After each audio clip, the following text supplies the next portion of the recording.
Do you support what Hamas launched on Saturday morning?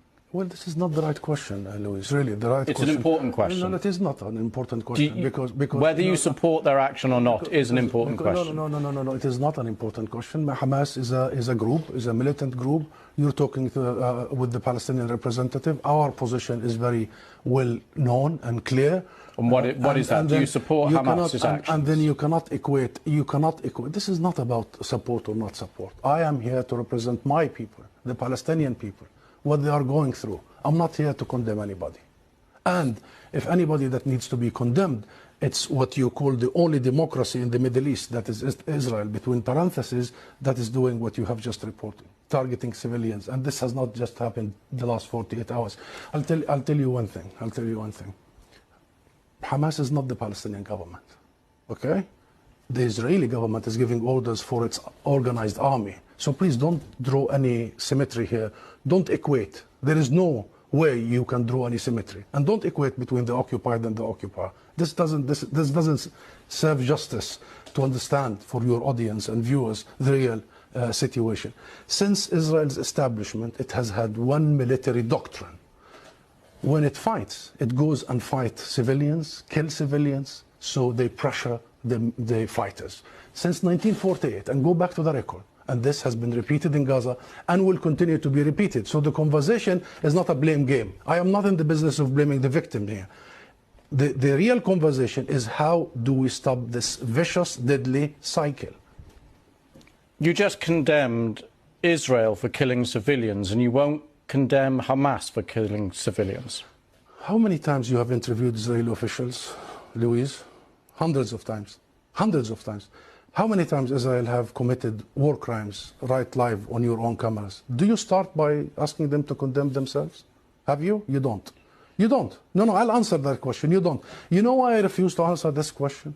Because I refuse the premise of it. Because at the very heart of it is misrepresentation of the whole thing. Because it's the Palestinians that are always expected to condemn themselves.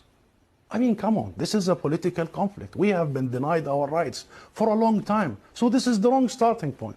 The right starting point is to focus on the root causes, is to try and get out of this extreme dark tunnel, as opposed to this business by BBC and the mainstream media for 75 years. You bring us here whenever there are Israelis who are killed. Did you bring me here when many Palestinians in the West Bank, more than 200 over the last few months? Do you invite me when there is such Israeli provocations in Jerusalem and elsewhere? Because what Israelis have seen, which we started by saying tragic, the last 48 hours, the Palestinians see every day for the last 50 years. You know the situation in Gaza, you've just described it. This is the biggest open-air prison. Those people, 2 million, have been taken hostage by Israel for the last 16 years. So I'm saying this just to say, Louise, perhaps this is about time we abandon this rhetoric, very dangerous, this framework, and we start giving people the real ugly truth sometimes. What is the solution in your eyes? International law. That's it. What does that mean? The equal application of international resolutions and law and legitimacy, as you did in Ukraine. Would you bring the Ukrainian ambassador here and start asking him to condemn some of his fighters?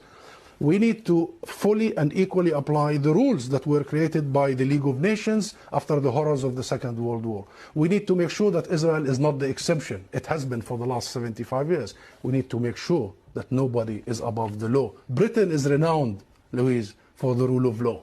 I think that's the solution.